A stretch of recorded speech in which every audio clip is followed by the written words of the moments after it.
La Escuela para la Innovación Educativa te invita a estudiar a distancia la Diplomatura Superior en Educación y Pensamiento Ambiental Latinoamericano. A pesar de llevar años en debate, la educación ambiental muestra todavía enormes dificultades para indagar sobre la visión de mundo eurocéntrica e introducir visiones y conceptos desde un pensamiento latinoamericano. El desafío entonces es avanzar en una refundación de los sistemas educativos de nuestra región que nos permita descolonizar los conocimientos y desarrollar una ética de la sustentabilidad, una ética del cuidado de la vida. Doctor Marcelo Gandini es biólogo, doctor en biología, integrante del Laboratorio de Teledetección de Azul, Universidad Nacional del Centro de la Provincia de Buenos Aires, profesor de Ecología General y Agroecología, a cargo de las asignaturas Procesamiento Digital de Imágenes 2, Dinámica de Ecosistemas y Teledetección, director de la Maestría en Teledetección ISIC, responsable del Laboratorio de Teledetección de Azul, docente investigador de la Universidad Nacional del Centro de la Provincia de Buenos Aires. Y sus temas de investigación son series temporales de imágenes aplicadas a la dinámica del paisaje y efecto de las variaciones climáticas y el manejo antrópico en la dinámica de las coberturas vegetales. Y ahora sí, tiene la palabra el doctor Gandini. Bueno, muy bien, gracias. Bueno, primero vamos a hablar un poquito del contexto en donde está esta charla. Cuando Guido me consultó a ver si quería hablar en alguna charla especial, algún tipo de conferencia, Guido me dio la oportunidad de elegir el tema. Y aunque no soy un especialista en el tema de educación, me parece que la cuestión educativa es algo que tenemos que charlar dentro de la asociación, es algo que tenemos que charlar entre investigadores, docentes y gente que está comprometida con el tema del ambiente y la ecología de paisaje. Entonces, bueno, me parece que esta charla va a funcionar como eso, como algún tipo de disparador.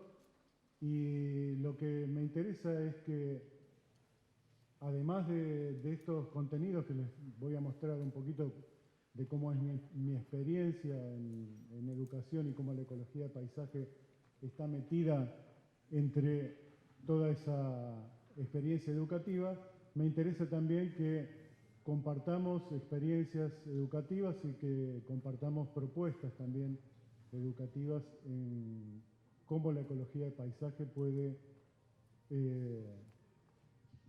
intermezclarse con lo que es la educación.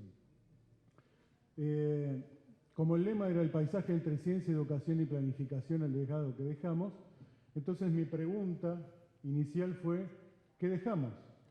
Entonces, bueno, para mí, en el caso mío y del grupo con el que trabajo, bueno, algo de ciencia y planificación en educación de grado y posgrado. Y le vamos a dar una visión a escala de paisaje. Eso es más o menos la idea de lo que quiero mostrar ahora.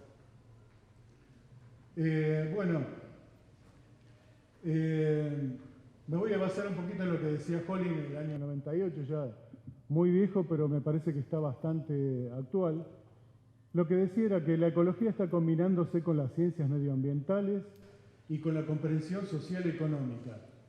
Decía, la ciencia está en transición, allí no solo están chocando voces, allí están chocando modos de preguntarse y están chocando criterios por establecer la credibilidad de una línea de argumento. Eso es lo que nosotros debemos enfrentar en la ecología de paisaje, me parece. Según Holling, existen dos culturas de la ecología, una que es analítica, que es más experimental, y otra que es más bien integrativa.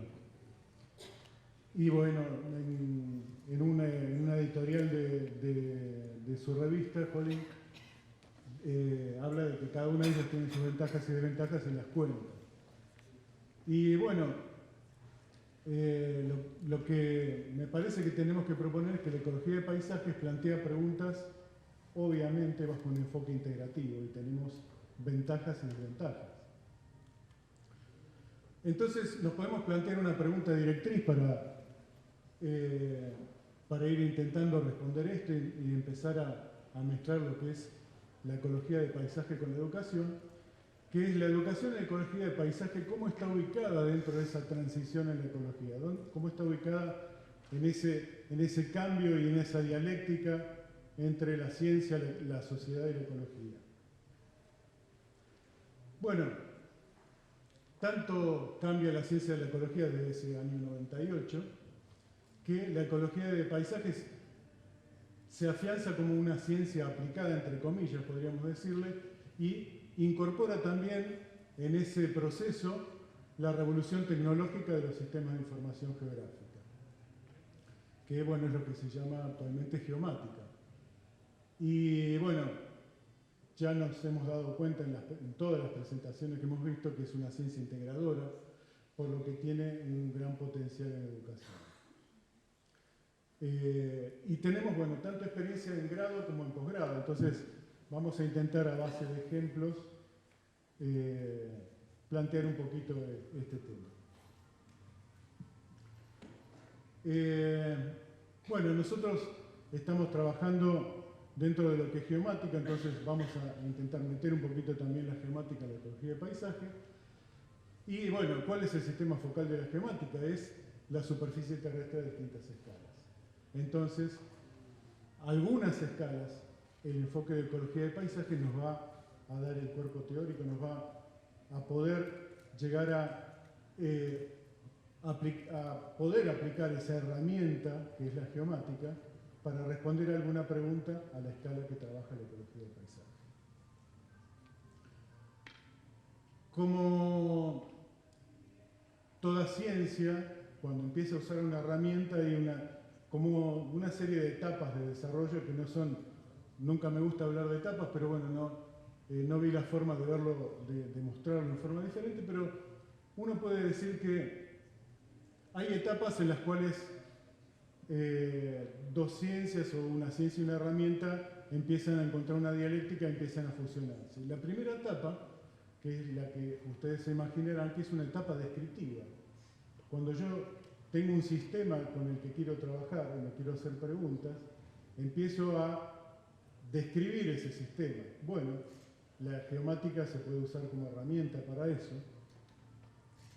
Y luego tenemos etapas experimentales y predictivas, una etapa que la ciencia de la ecología de paisaje tal vez no use mucho la parte experimental, pero las cuestiones predictivas van a ir paralelo a ese desarrollo. Y luego tenemos lo que podemos decir una etapa de madurez, en la cual hay algunos cambios que vamos a ver ahora, que me dicen, bueno, ya tengo la herramienta y la ciencia pudiendo funcionar juntas. Entonces, hablando de lo que podría ser una etapa descriptiva, es la primera etapa, los comienzos de esa fusión, y se caracteriza por la observación y la descripción de la superficie terrestre desde el espacio con las herramientas de la geomática, del espacio desde distancia. Es una época que nosotros podemos llamar de preguntas estructurales. Uno se hace preguntas sobre los ecosistemas a nivel de su estructura.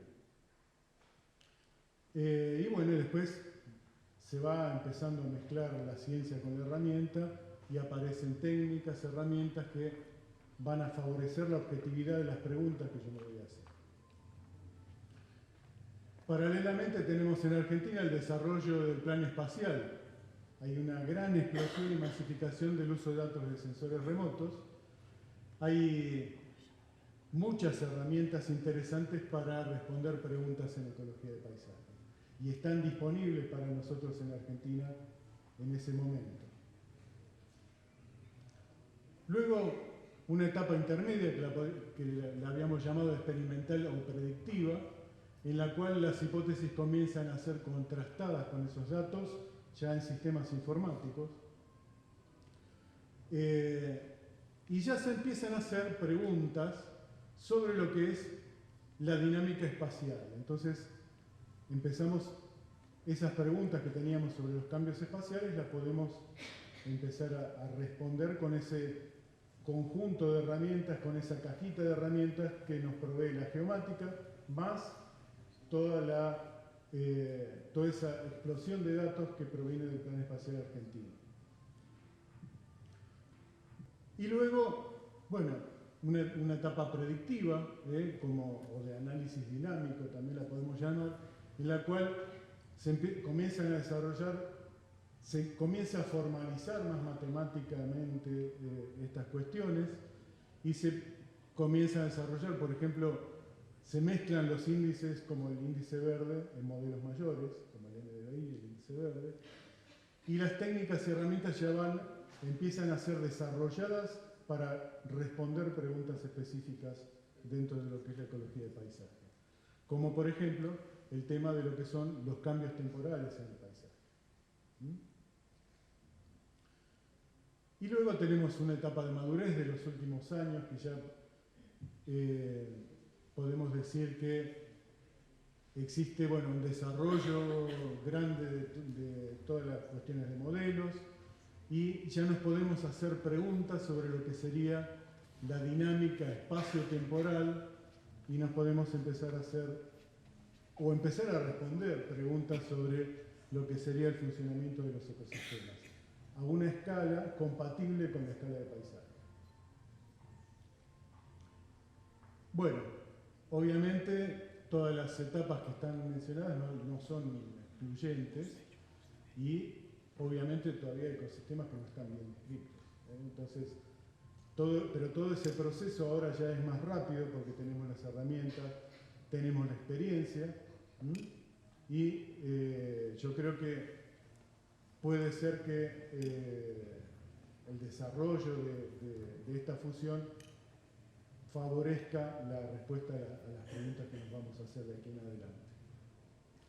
Bueno, algunas de las actividades docentes de las cuales formé parte de alguna manera, trabajos prácticos de agroecología, una materia en la cual colaboro, trabajos prácticos de ecología general, una materia de la cual soy responsable, algunas tesinas de grado de estudiantes, algunas tesis de maestría y también algún capítulo de tesis doctoral y alguna tesis doctoral también. Bueno, en educación de grado, ¿cómo estamos mezclando la ecología de paisaje? Por ejemplo, en los trabajos prácticos de campo, delimitando lo que serían ecotopos, en ambientes como ven ustedes de llanura, como es el que tenemos en la zona de azul.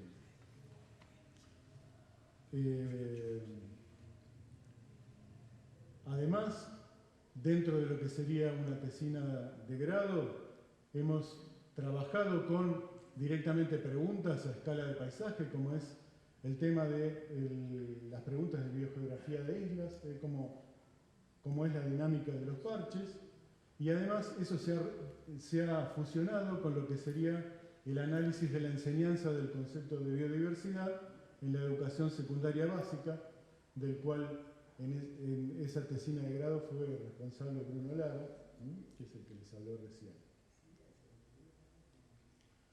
También en la educación de grado tenemos los trabajos de ecología de poblaciones en agroecología, en los cuales trabajamos con mapas de densidades de cardos y la relación con el paisaje.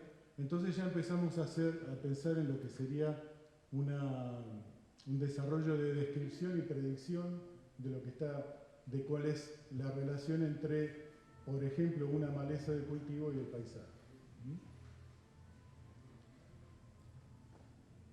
Después tenemos un trabajo de integración, que es como una materia extra que hacen grupos de alumnos a la altura de tercer año de agronomía, en la cual, bueno, no se ve bien ahí, pero la idea es que usamos algo de lo que son las variaciones en índice verde a escala de paisaje para intentar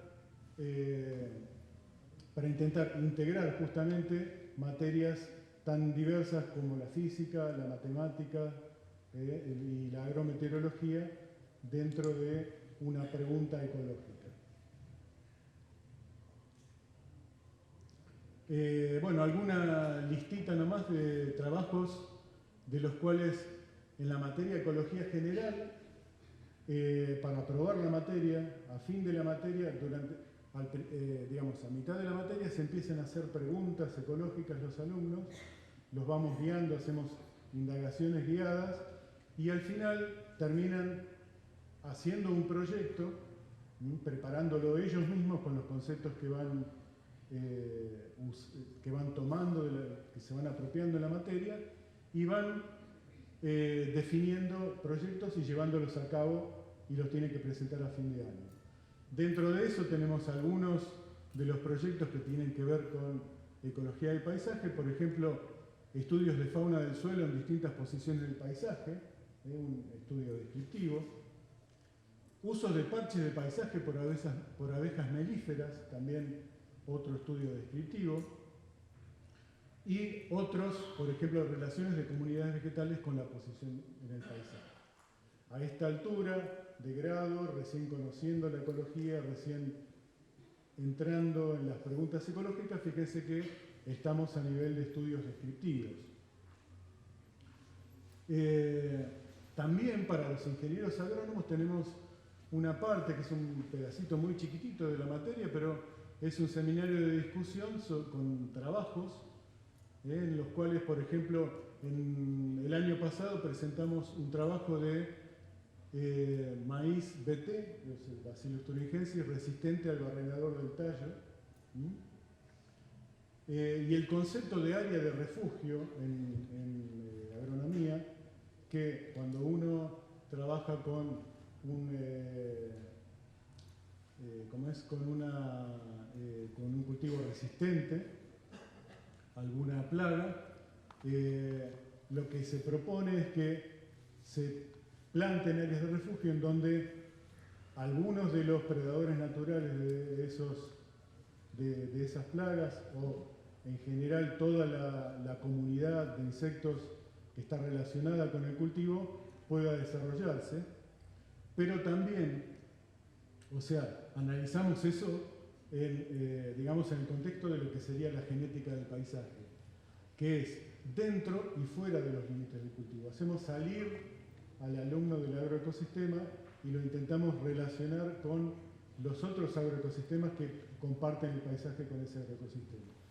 Y en ese caso hacemos, por ejemplo, aunque sea simulaciones, con el modelo de Cummins en el programa Populus de Van Astad, en los cuales vemos que a lo largo de muchas generaciones, al final, la resistencia de los insectos gana. ¿Está bien? Entonces, eso nos sirve como para discusión, para que los alumnos empiecen a plantearse problemas de manejo. ¿Está bien? Bueno, justamente se discuten cuáles son las opciones iniciales sobre la escala de análisis, si es el agroecosistema o es el paisaje, la respuesta y las variables que me explican todo eso que está pasando a nivel de agroecosistema.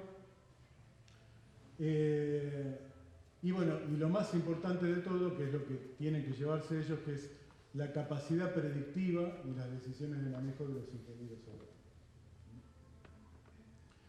Bien, ¿qué aporta la ecología del paisaje a todo esto? Bueno, la aproximación funcional, la percepción de los cambios, y a una escala en la cual el manejador del agroecosistema puede manejar. Y bueno, en escala, siempre hablando de dimensiones temporales y espaciales. Bueno, otro grupito de ejemplos también, proyectos de trabajo final en el profesorado. Algunos quedaron en proyectos, otros se llevaron adelante. Uno muy interesante que quedó solamente en proyectos, pero fíjense cuál es el nombre: Relaciones entre biodiversidad y conectividad del paisaje a través del análisis de la biofonía del ambiente, con aplicaciones a la enseñanza escolar. Eso ya lo considero a la altura de lo que sería la madurez de la mezcla de herramientas y técnicas dentro de la ecología del paisaje. Además, otro de los últimos años también, influencia de la dinámica y configuración del paisaje sobre la diversidad de aves acuáticas. Eso también después fue un proyecto de beca. Bueno, y algunas tesis como título nada más, pero para que vean la diversidad de temas y la forma en las cuales la ecología de paisaje está ayudando, digamos, a responder preguntas. Uso de técnicas de teledetección para gestión de los recursos de una cuenca, también con un enfoque de paisaje. Esa fue la directora Hilda Entraigas, que es ecóloga de paisaje.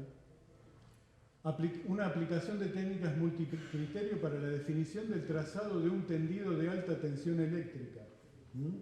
En ese caso se usa la definición de unidades de paisaje como una alternativa para la definición de por dónde va a pasar una línea de tensión eléctrica. Otra que es arqueología del paisaje y teledetección, ya el aporte a otra ciencia incluso, a la arqueología, que de eso les voy a contar un poquito más. El trabajo de Bruno, que ya lo presentó en el 2015 también, que trabajó con fragmentación de pastizales en el centro de la provincia de Buenos Aires, que el trabajo llevó la segunda mención del premio del Instituto Panamericano de Geografía e Historia, así que un trabajo muy, muy interesante. Y, bueno, la tesis doctoral que ustedes vieron ayer, una partecita del trabajo de Bruno, que es la dinámica de los ecosistemas del centro de la provincia de Buenos Aires, una aproximación utilizando sensores remotos. Todo esto de las tesis tiene una componente científica, pero tiene una componente muy grande también educativa, que es todo lo que se está trasladando en un proceso de formación. Estamos formando personas, esas personas están apropiándose de los conceptos de ecología de paisaje a lo largo de todo el desarrollo de las tesis. Bueno, ahí se me fue el título por ahí, debe estar perdido, pero este es uno de los trabajos que presenté ayer yo por una alumna también de la maestría, un trabajo en el cual lo que se está viendo es cómo en el paisaje uno puede encontrar los individuos en este caso de eucaliptus, los que estuvieron viendo el póster pueden recordar esto. Esto es un capítulo de tesis de una alumna española que vino a hacer su capítulo de tesis acá a Argentina. Y esto también lo estamos usando en el trabajo de integración de los alumnos de agronomía, en el cual digamos, la moraleja de esto, el trabajo se llama aplicación de una serie temporal de NDVI para el estudio de los atributos fenológicos en el partido de azul, que sería ese capítulo de tesis. Pero la moraleja a los alumnos de agronomía es la siguiente: nosotros tenemos un mapa de suelos de un establecimiento, tenemos un mapa de usos del establecimiento en el cual se hacen distintos cultivos, maíz, girasol, soja, trigo, algunas pasturas. Tenemos datos como este, por ejemplo, que es de la profundidad de la Tosca, que afecta de alguna manera la absorción de agua de los cultivos. Y tenemos la respuesta en índice verde, de una manera similar a la que presentó Bruno ayer, a una escala mayor para la provincia de Buenos Aires, pero a escala de cultivo. Y lo que vemos acá es que todas esas variables que contaba Bruno, por ejemplo, el comienzo de la estación de crecimiento, el fin, los valores de máximo de NDVI, el tiempo máximo, el momento máximo, la cantidad de producción, todo está relacionado con el paisaje, con el suelo, con la tosca, y todo eso está influyendo en estas variables que son las que están definiendo la productividad del cultivo. ¿Está bien? Eso también es otra de las moralejas que se están llevando los alumnos trabajando con este trabajo de integración. Bueno, este es nada más que un ejemplito del trabajo, de un par de imágenes del trabajo de arqueología, en el cual se trabajó analizando rutas de búsqueda de material lítico por los primeros pobladores de La Pampa, relacionado con la posición en el paisaje y las comunidades vegetales potenciales.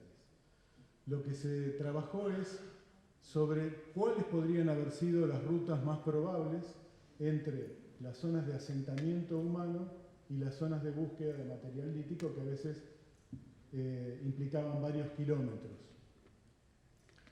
Bueno, esto es algunos de los resultados en los cuales por métodos de GIS, uno llega a definiendo caminos óptimos, como también hubo algún trabajo acá ayer en uno de los pósteres, desde las zonas de asentamiento hacia distintos lugares de provisión de materiales líticos, teniendo en cuenta varias cosas, como por ejemplo la posición en el paisaje, a partir de los modelos digitales del terreno y la vegetación potencial. El trabajo de Bruno, nada más que para recordar que, bueno, esto se presentó en 2015, pero para recordar en lo que estábamos trabajando, que era el análisis de la fragmentación y cómo una comunidad del pastizal iba disminuyendo su tamaño por fragmentación. El trabajo actual, en el cual ya, aparte de hacernos una pregunta espacial, nos estábamos haciendo una pregunta funcional y Bruno termina definiendo los tipos funcionales de ecosistemas. Y además, otra cosita más, pero que tiene también que ver con el tema educativo, que es un proyecto de extensión, en el cual estamos trabajando desde el año 2013-2014, que se llama EduBioWiki, en el cual nosotros tenemos series de fotos, de videos, de fichas biológicas y de publicaciones que son insumo para los profesores de biología o de ciencias naturales del centro de la provincia de Buenos Aires. Intentamos aportar información local, también eso partió también como una de las preguntas del trabajo de Bruno, en la cual él preguntaba cuánta de la información que los profesores estaban usando en el momento de dar las clases era con ejemplos locales, nacionales o incluso internacionales. Y por ejemplo, para mostrarles un pedacito de esto, lo que son las fichas de aves que tenemos y el tema del ambiente, o sea, del paisaje en los cuales cada uno de estas fotos que tenemos de seres vivos de la zona lo podemos relacionar. Cada uno de estos son etiquetas que tiene cada una de las imágenes, entonces los profesores pueden decir vamos a hacer una salida, por ejemplo, a un ambiente de pastizal y van a encontrar las aves, los mamíferos, fotos del paisaje de la zona.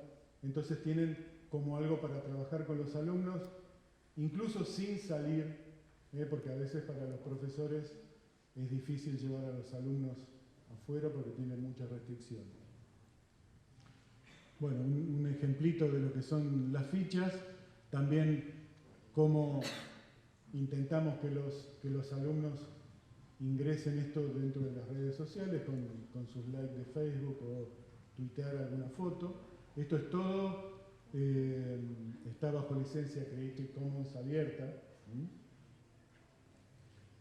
Y bueno, nada más, como diría nuestro amigo GPS, recalculando. ¿Qué dejamos?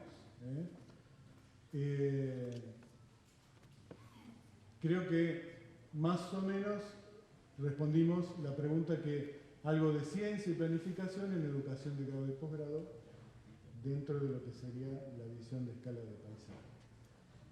Y dejo como abierto un debate posible el capítulo de educación en lo que sería la SADEP, en lo que me gustaría que los alumnos que ya sé que están trabajando puedan colaborar y mucho.